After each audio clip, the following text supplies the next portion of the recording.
Hello again. I just have a very quick update video to show here. I've been working on some UI stuff. Again, not trying to make anything pretty, just functional for the time being. So the first thing that you might notice is that there's these weird little circles underneath the health numbers, and the health numbers are also bigger and hopefully more easy to read now. But anyways, these symbols here are different from team to team.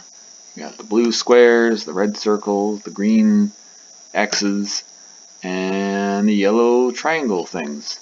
I know these ones are like particularly unappealing, but I chose the shapes because that's what the radar shows for each team, and I chose the shapes for that because maybe you can figure it out. It's not that hard.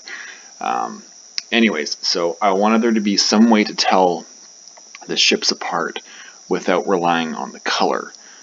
In Cataclysm, that game was entirely color-coded, and I have people that have played that game that are colorblind, and that made it particularly difficult. So I'd like to not fail in that area this time around, and I've been planning on doing a number of things to make it more accessible in that way.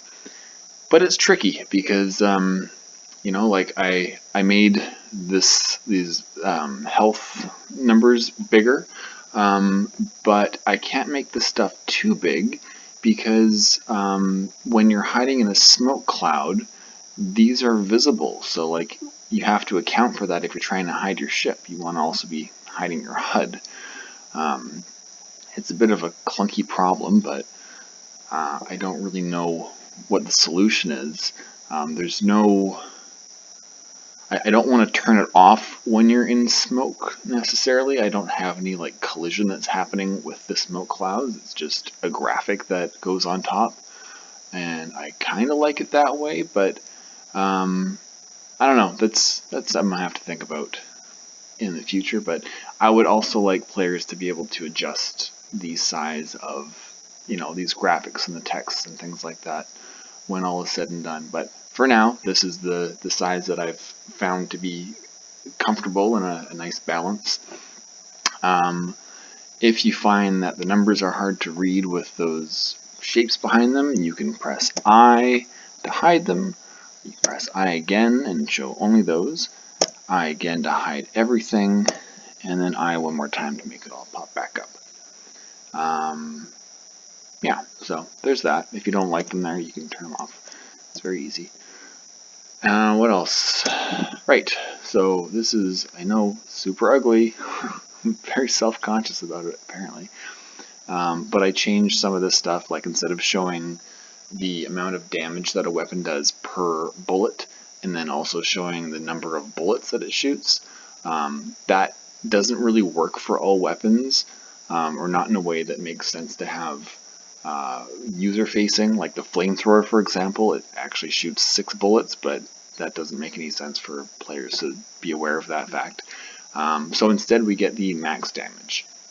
I considered doing this before, and I previously didn't really want to call it max damage because you can do more than that if a ship is weak to your weapon type, but I think that's fine. I think that's easy enough to understand that if you're weak to something, you take double the max damage, right? Anyways, so for that, we can get a better sense of how much damage these raw plasma attacks do, the ones that cause damage over time. So the flamethrower can cause up to 75 damage over the course of 6 turns.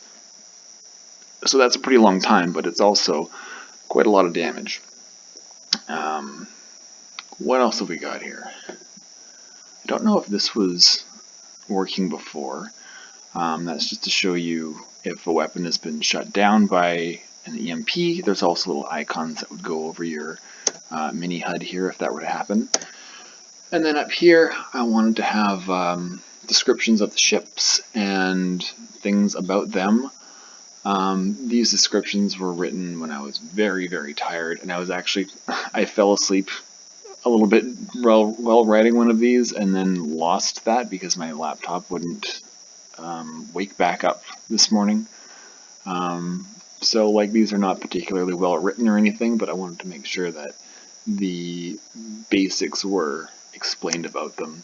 Things that were not directly related to their weapons and already explained there, like, you know, the stealth ship, how does that work?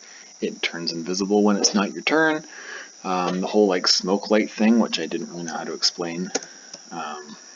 I will show that just for fun here. There's your smoke cloud, and when you right click, you can see through it. Anyways, yeah, so there's little descriptions for each of the ships. And, oh yeah, one more thing. I just about said that's it, but it's not it. Something else that's been missing for a very long time. This is relating to burn. Actually, let's get the Scorpion over here. So, I've always had it so that a ship will flash red when they're burnt, but now in addition to that, we get a little icon and the multiplier to show you how many points of burn damage you have. And then when we open up the sort of information screen, we can see, oh, that's the wrong ship. Let's go to the one that's all messed up. Overheat level is 6, and that will roll off by 1 each round, or each time this team's turn starts. Yeah, nothing pretty, but I think that looks enough like a fire, and the times 6, hopefully that can be understood. I don't think it's that complicated, but sometimes you never know. But anyways, that is it for now, so we'll stop there.